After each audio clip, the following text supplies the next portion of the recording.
მოგესალმებით ღვთისმშობლებო. ამ ვიდეოში ვისაუბრებ თუ რა არის ღვთიური ცეცხლი, რომელიც წინ ელოდება მთელს კაცობრიობას და რომელიც მართული იქნება თავად უზენაესის მიერ, რომელიც ზოგს გაანადგურებს და დაწვავს, ზოგს კი არაფარს უზავს.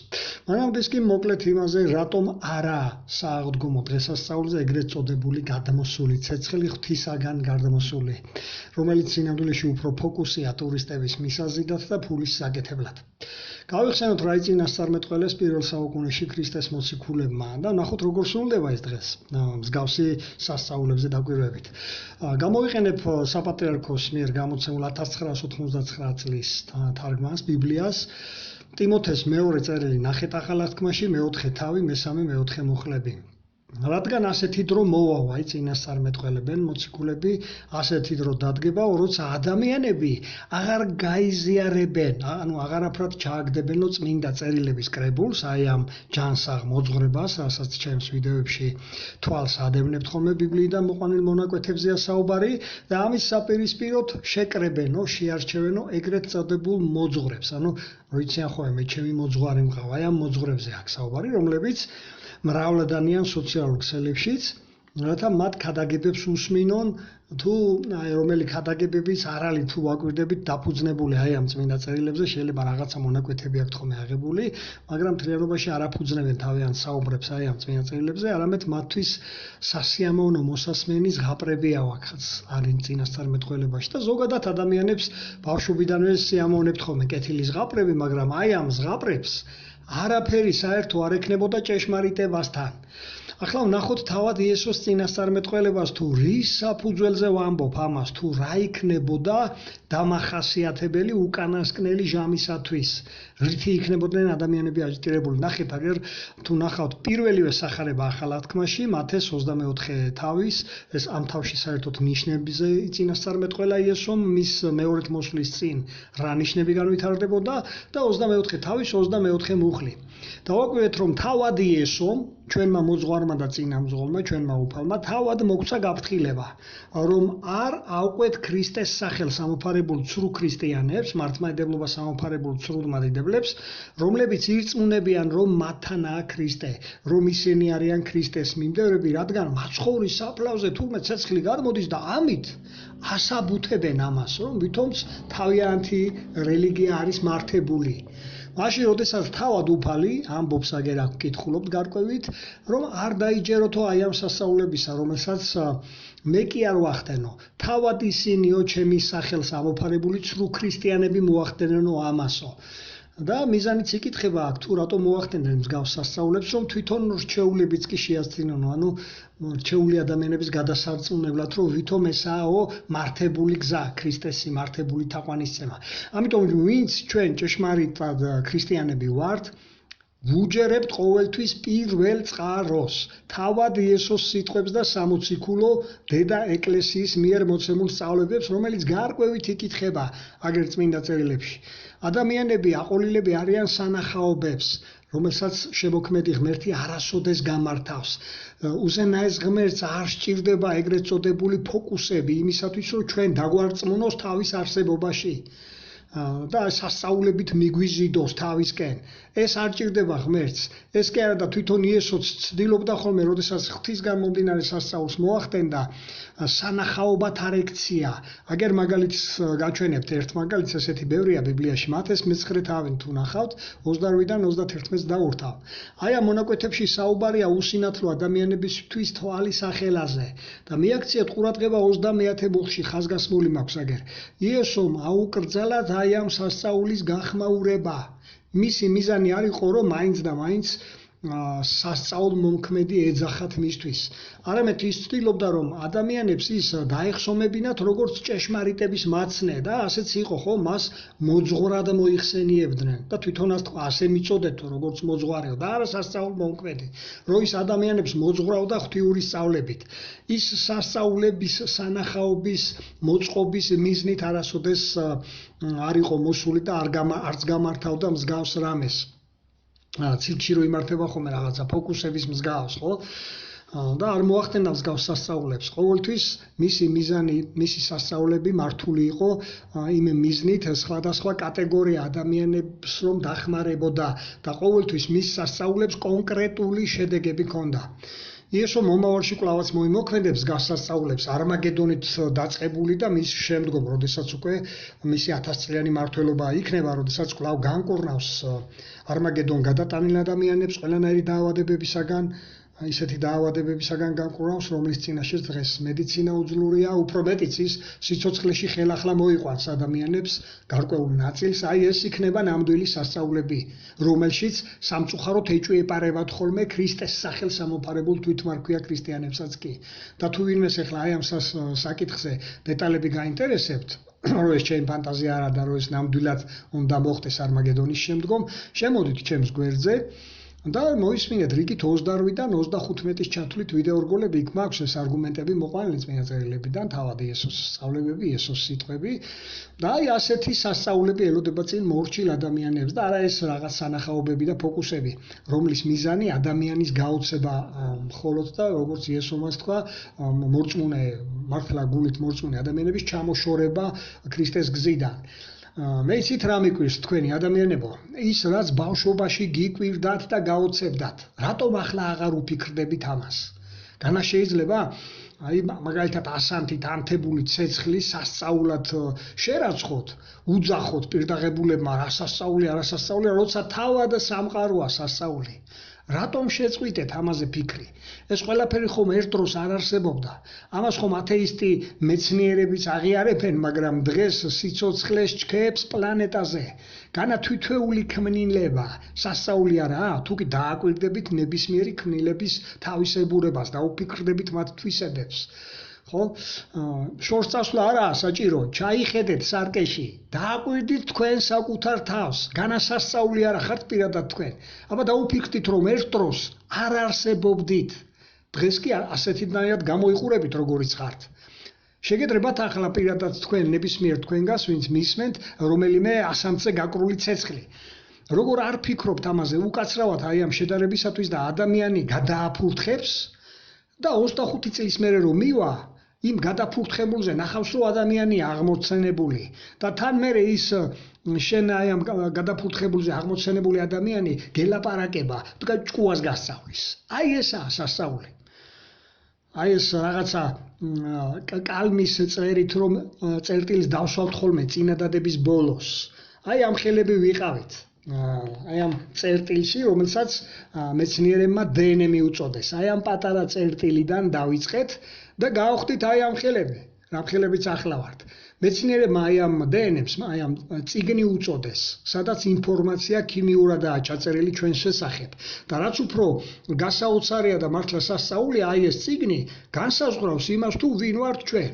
ლობიოს მარცვალი, მაიმუნი თუ ადამიანი. რადგან ყველაფერს თავის DNM-ი აქვს. მე ეს წიგნი თვითონ იწყებს თავის წაკითხვას და იმ თანამიმდევრობით გვაყალიბებს როგორც იქ წერია წინასწარ ქიმიურად. ზუსტად ასე აი ამ თანამიმდევრობით ჩამოყალიბდით დედის საშვილოსნოში. როგორც აი ამ წიგში ეწერა 206 ძვალი, როგორც და რა თანამიმდევრობით უნდა შექმნილიყო და ჩამოყალიბებულიყო სპეციალურად იმ მასალისაგან, რომელთაც დედა ამარაგებდა. აი ეს გულსის ძაღლთა სისტემა თუ ნერვული სისტემა, აი ეს ორგანოები და ასე შემდეგ. და აი ეს წიგნი ჩვენი დაბადების შემდგომაც განაგრძობდა თავის კითხვას და ჩვენს ჩამოყალიბებას. იმ წიგში ეწერა ზუსტად წინასწარ თუ რა ფერის თვალები უნდა გქონოდათ, რა ფერის თმები, რა სიმაღლისთვის უნდა მიგეღწია და ასე შემდეგ და აი ეს გაგრძელდა ეს პროცესი და მიველით იქამდე სადამიჯაც მივედით. თუ როგორები უნდა ყოფილიყავით, როგორც არა ზოგადად ადამიანები, არამედ ინდივიდები, როგორები უნდა ყოფილიყავით.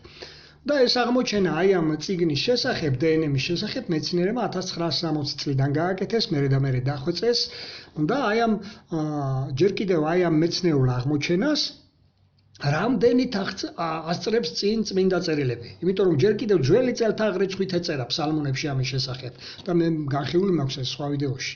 რომ აი ამ წიგნს უფლის წიგნი ეწოდება და მასშია ინფორმაცია არამც თუ ზოგადად ღვთისმშობლებებზე, არამედ თითოეულ ჩვენგანზე ინდივიდუალურ დონეზე, თითოეულ თქვენგანზე. Ну, აღარაფერს ვიტყვი ახლა იმაზე თუ რამდენად უნიკალურია ჩვენი ტვინი, მისი შესაძლებლობები, გრძნობები, რომლითაც დაჯილდოვებული ვართ. გინდაც ახლა ვინმე მაგალითად სცადოთ რომ დაამტკიცოთ რომ აი ეს ცეცხლი მართლაც სასწაულია განა შეგედრებათ თითოეულ თქვენგანს. თითოეული ჩემი მსმენელი ხართ სასწაული. სასწაულია ის პროცესის, რასაც ახლა მე რომ ვლაპარაკობ აქ და თქვენ ისმენთ, ხო?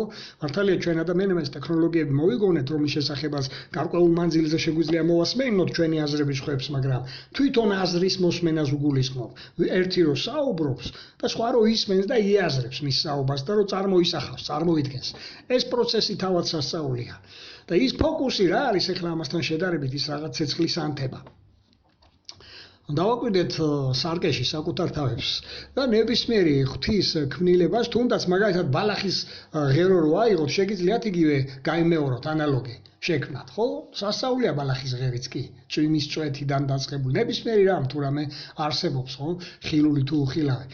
ხვდებით რომ აი ამ ღმერთის არაფერში ჭირდება აი ესეთი ეგრეთ წოდებული ცრუ სასწაულები, სანახაობები რომ გამართოს და ვის ჭირდება და რატომ ამის შემდეგ ვიდეოზე ვისაუბრებ თუ ვინ არის ანტიქრისტე, რა არის მისი მეთოდები, მისი მიზანი. შემდეგ ვიდეოს თუ ამიტომ გამოიწერეთ ჩემი გვერდი რომ შემდეგი ვიდეოც არ გამოგეპაროს. შემოდით ხოლმე ჩემს პირად გვერდზე, რადგან YouTube ბლოკავს ჩემს ვიდეო რგოლებს. და ეს რომ არ იყოს ბევრისთვის ხელმისაწვდომი. ახლა კი მოკლედ იმ ღვთაებრივი ცეცხლის შესახებ, რომელიც წინ ელოდება კაცობრიობას, რომელიც ბევრს შთანთქავს, ხოლო ბევრისათვის პირიქით გადამრჩენელი იქნება. მთავარია ჩვენ პირადად რომელ კატეგორიაში მოხვდებით.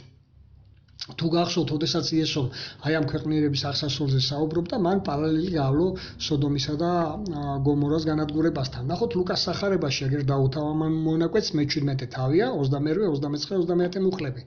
დააკვირდით რა პარალელს ავლებს იესო მის მეორედ მოსვლასა და აი ამ კულმინაციას დროს, როგორ ადარებს სოდომისა და გომორას ზეციდან ჩამოსული ცეცხლით დაფერვლას. იქვე საუბრობს, როგორ განადიდა ღმერთმა თავისი პიროვნება, თავისი ძალით და მისი ერთგული ლოტი და მისი ოჯახთან ერთად როგორ განარიდა, როცა განარიდა აი ამ სოდომსა და გომორას, ხო ლოტის თვალში რამდენად იყო ეს უკვე ღვთის ცეცხლი, ღვთის სასწაული. და რამდენად უფრო ეს მორწმუნე ლოტი, რამდენად უფრო მეტად მორწმუნე გახდა აი ამის შემდგომ, ხო? აი მსგავს რამეს აპირებსო ღმერთი ამაზე როგორც აგერ იესო საუბრობს, აგერ ახლა ვნახოთ 60 ქულო წერილებში, მაგალითად ახალ თქმაში პეტრეს მეორე წერილი ნახეთ, მესამე თავის მე-7 მუხლი. საერთოდ მოგიწოდებთ რომ ეს წერილი პირადად წაიკითხოთ, ახალ თქმაში იპოვეთ პეტრეს მეორე წერილი, სულ რაღაც ფურცელნახევარია, 3 თავია და გაიგებთ აქედან როგორი იქნება აღსასრული და რა მოყვება ადამიანების გადარჩენისათვის, რას მოიმოქმედებს ღმერთი, ხოლო ვინც უნდა გაანადგუროს იმათვის, რას გააკეთებს. და რატომ უნდა ავირჩიოთ ჩვენ, არჩევანი გავაკეთოთ, რომელ კატეგორიაში მოვხდებით. გვაძლევს ღმერთი ჩვენ ნების თავისუფლებიდან გამომდინარე, ეს არჩევანი პირადად გავაკეთოთ ყველა ჩვენგანმა. მაგრამ თუ ადამიანს არ აქვს წაკითხული, რას გაიგებს და როგორ გააკეთებს არჩევანს. ნახოთ როგორი იქნება დღე, რომელსაც უფლის დიდი დღე ეწოდება და როგორი იქნება ღვთაებრივი ცეცხლი. თუ ვინ და რა სახით იქნება აი ამ ცეცხლში განადგურებული და ვინ გადაურჩებით. ეს არის თესალონიკელების მეორე წერილი, ახალ თქმაში შეგიძლიათ ნახოთ ეს წერილიც. მე-7 თავი ნახეთ, უფრო ეს არის მეორე წერილის პირველივე თავშია, მე-7 მუხლიდან იწყება, მეორე ხაზიდან დავიწყებ, აგერ მე-10 მუხლის ჩათვლით.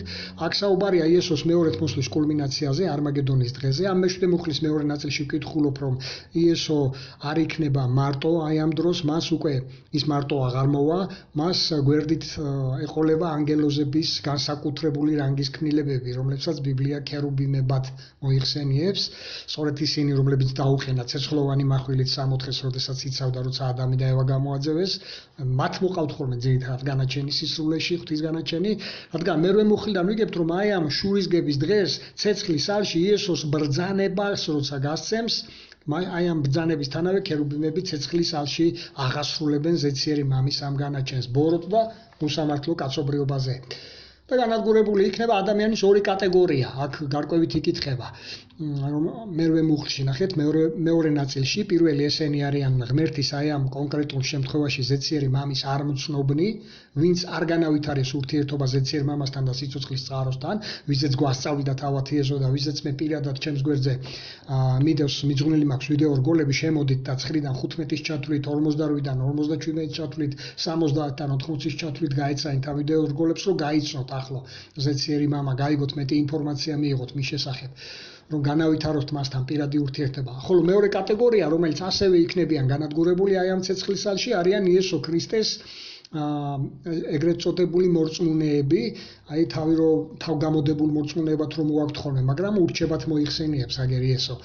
არ გეგონოთ რომ ესენი არიან ქრისტეს არმცნობი. პირიქით, ყოველდღე პირზე აკერიათ რომ ქრისტეს სახელი თუნდაც სოციალურ ქსელებში თავგამოდებული ქრისტიანებად მოაქვთ თავი, მაგრამ ურჩები არიან იმ გაგებით, რომ მიუხედავად იმისა, შეიძლება წაკითხულიც კი აქვს სახარებები, არ იცავენ მასში დაწერილს, არ ადაგდებენ ქრისტეს იმ რჩევებს, რომლებიც გასაგებად იკითხება წმინდა წერილებში.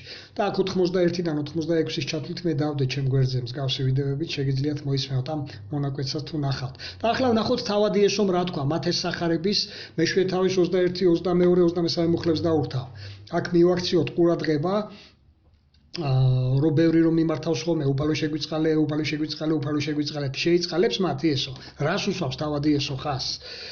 აქ თვითონ ამბობს რომ მრავალი მეტყვისო ის დღე რო დადგებაო რომ უფალო, მაგრამ თვითონ ნახეთ როგორ პასუხობს. არც ერთ პიროვნებას არ შეიწყალებს, ვინც აი ამ ცრუ სასწაულებზე იყვნენ დაიმედებული. ვისაც ეგონათ რომ ისინი მათ რელიგიებში ხდებოდა ეს სასწაულები, მაგრამ ხაზი აქვს გასმული, კონკრეტულად დააკვირდეთ აი ამ წითელ ხაზს, ხო? იესოს მიერ მხოლოდ ისინი იქნებიან გადარჩენილი, ვინც იესოს მამის ნებას აღასრულებს, ანუ იეჰოვას ნებაზეა აქ საუბარი. სწორედ იესომ ეს თქვა, ვინც შეასრულებს ჩემს ნებას კი არა, ჩემი ზეციერი მამის იეჰოვას ნებასო. ამას უსვავს ხაზს. და ამიტომ მეტი უნდა გაიგოთ ამასთან დაკავშირებით, რათა გადავრჩეთ.